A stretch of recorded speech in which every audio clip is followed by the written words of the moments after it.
Hello there, I'm William with C.I.P Cubing, and in this video, I'll be teaching you how to solve a 4x4 Rubik's Cube. Whether you just bought your first 4x4 or need a refresher on how to solve one, this tutorial should be pretty sufficient, as I'm just going to show you the normal beginner's method. Now, when I say beginner's method, I could be referring to two different ways to solve the cube. There's the basic beginner's method, which I'll be referring to as Redux, and there's the YOW method. Many 4x4 tutorials will teach you the YOW method, as it's the most popular solving method and was used to set multiple records in the past. However, I'll be using a method that's even simpler than YOW, and I'll be referring to it as the Redux method.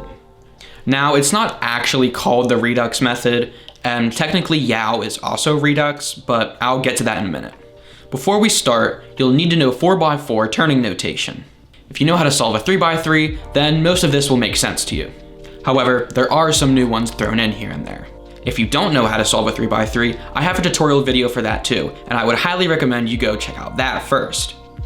There will be a link to that in the description. To start, you have the basic outer layer rotations, which are referred to with capital letters. R, L, U, D, F, and B. There's also M moves. These signify to turn the designated side clockwise 90 degrees. There's also the inverse of that move, which is written with an apostrophe next to the letter. For example, R inverted, L inverted, front inverted, back inverted, up inverted, and down inverted. This means to turn the designated side 90 degrees counterclockwise. When you do either an M move or an M inverted, also known as an M prime move, you use both of the middle layers like this. Now, you may have noticed that the 4x4 has extra layers than a 3x3 does, and this means you'll have extra notation to show when to turn those sides as well. If you wanted to turn the inner right layer, then you'd do an R move. These are written the exact same as the original notation, just lowercase, and they're performed similar to an M move.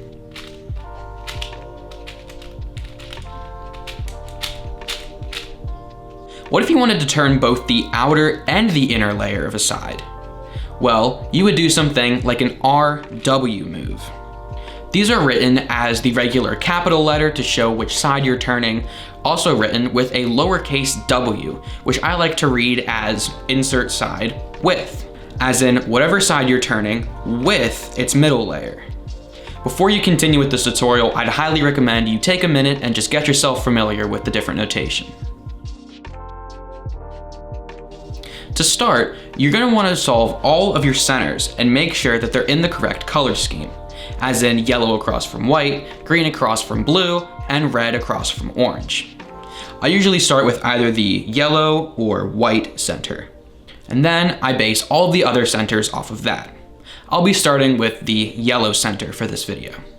To create a center, you need to get all 4 centerpieces of a certain color onto the same side. First, find one yellow centerpiece. Then, look around the cube until you've located another. Then, move your pieces around until you combine them together into what is called a bar. A bar is just 2 centerpieces joined together.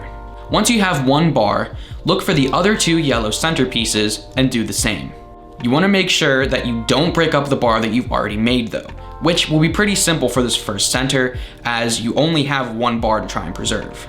Then, just connect the 2 bars. Now, the rest of the centers are going to get a little bit trickier as you have to try and complete them without destroying the centers you've already created. This will take a lot of trial and error as it's mostly intuitive. One tip I can give you though is that if you have 2 completed bars and are trying to make a center opposite of one that you've already completed, just pretend that this is completed for now, put one bar like this, going vertical. Then, align the other bar right underneath it so that it's also vertical. Then, bring your lower bar up, do a U2, and bring your other bar back. This will complete the center you're trying to make while preserving the center you already have made on the bottom. Creating the centers can be a little tricky at times, but with enough trial and error, you can probably get through it on your own. If not, there are lots of other tutorials that go more in depth on how to make centers, and I'd recommend going and checking out one of those if you just can't quite grasp it. For this video though, I'm going to go ahead and skip on to the next part of solving the cube.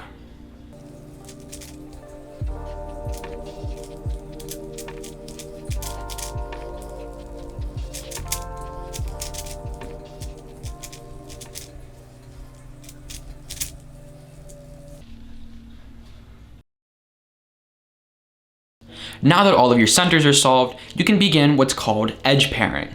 You may already have some edge pairs created, and they'll look like this.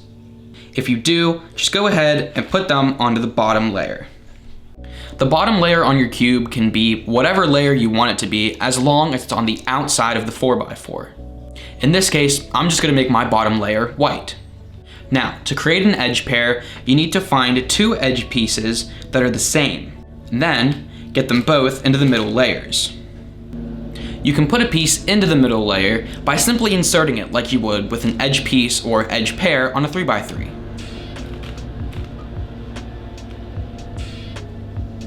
Your edge pieces can be in either one of two orientations. Either both of your edge pieces are in one middle layer, or you have one in the lower middle layer and one in the upper middle layer.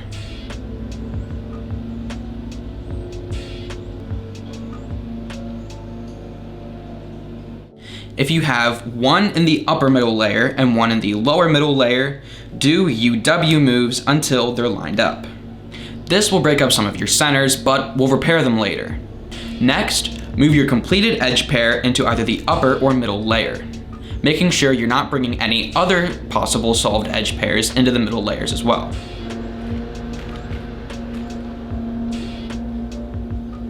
You also need to make sure that your centers are still in the same orientation that they were earlier, so that you can simply rejoin them.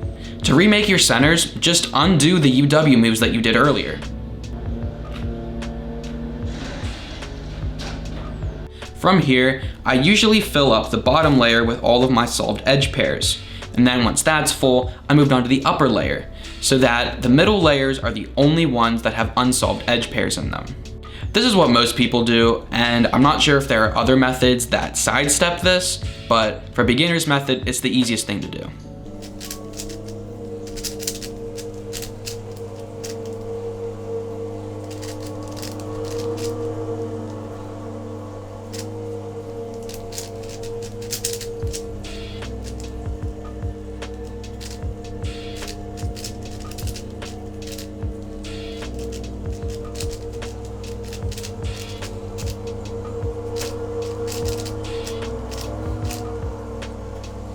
Once you only have unsolved edge pairs left in your middle layers, you'll need to start joining them together differently.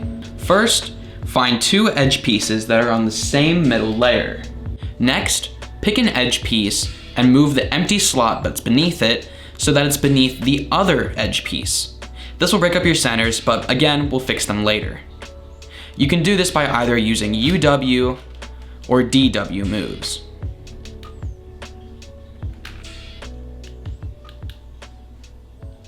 Then, making sure the edge piece that you just moved that empty slot to is to your right, do this algorithm.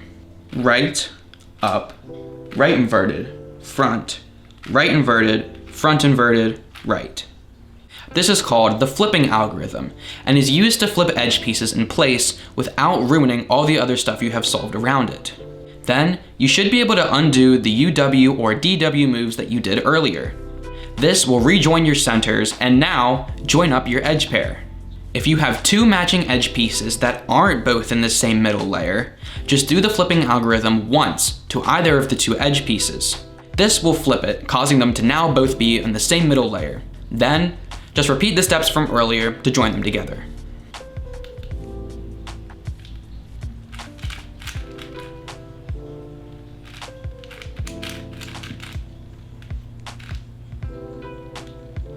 Now, just repeat these steps until all of your edge pairs are solved. Luckily, there's no edge pair parodies for this, but there are for cubes larger than this, such as the 5x5 and 6x6.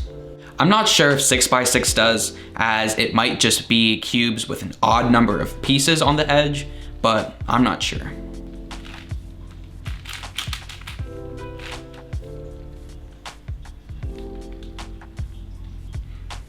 Once that's done, you should have what is now essentially just a big 3x3, and you can solve it like one too.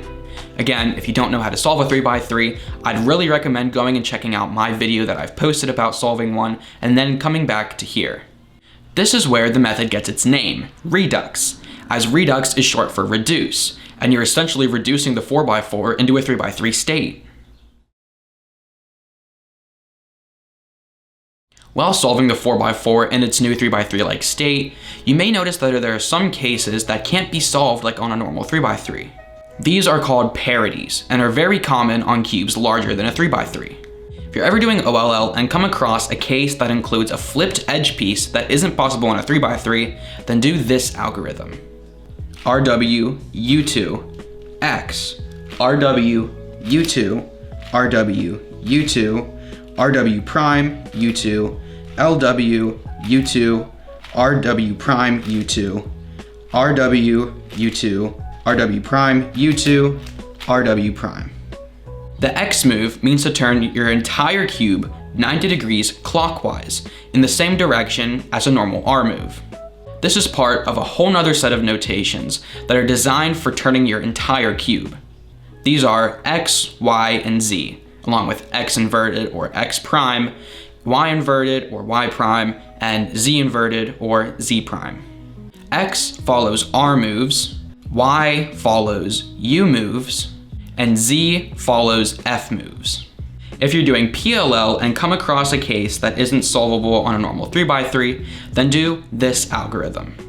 Lower R2, U2, lower R2, UW2, lower R2, U2. Now, do UW moves until your cube is oriented correctly. Then, you should have a case that's solvable like a normal 3x3.